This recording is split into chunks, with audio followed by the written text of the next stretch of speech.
A really important question we get asked is, what length should I cut my arrows based on my draw length? And I want you to cut your arrows based on safety, not necessarily on draw length. And the reason why is because most manufacturers are supposed to measure their draw length based on the industry standard.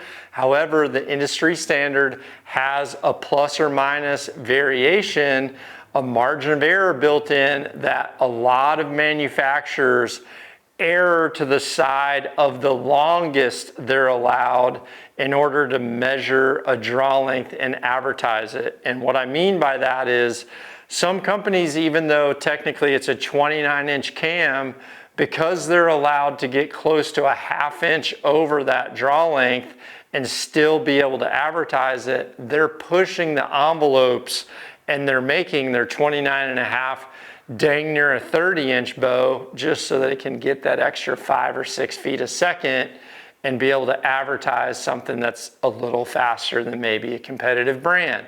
So because of the margin of error in draw length, I want you to err on the side of safety first.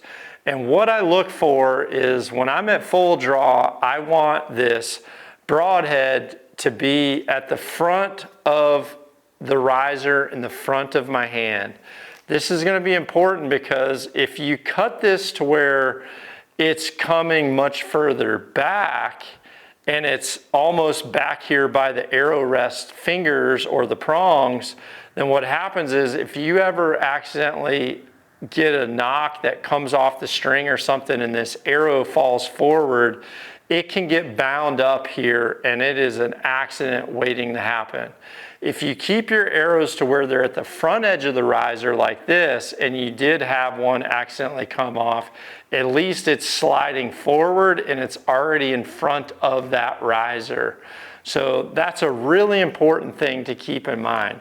Super easy to do. Draw your bow back with an arrow, have someone mark it at the front of the riser, and that's where you're going to have that cut length.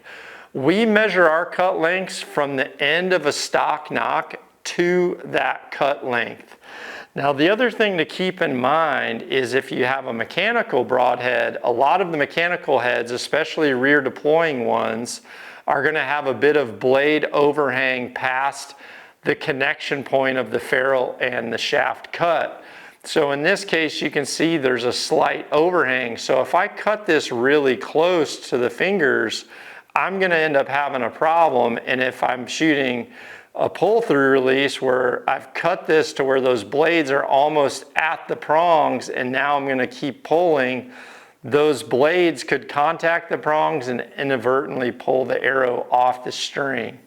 So you don't want to have that happen. And the other thing you've got to factor in too is, if you're going to shoot, like ours comes standard with the match grade hit collars, if you're going to have a collar to go over that shaft to add in some durability, then you need to realize that that is a bit of an extra space that you need to plan for in your cut.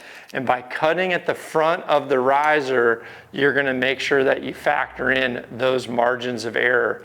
Now, on my target bows where I don't have a broadhead, do I cut my arrow a little bit further back? I do.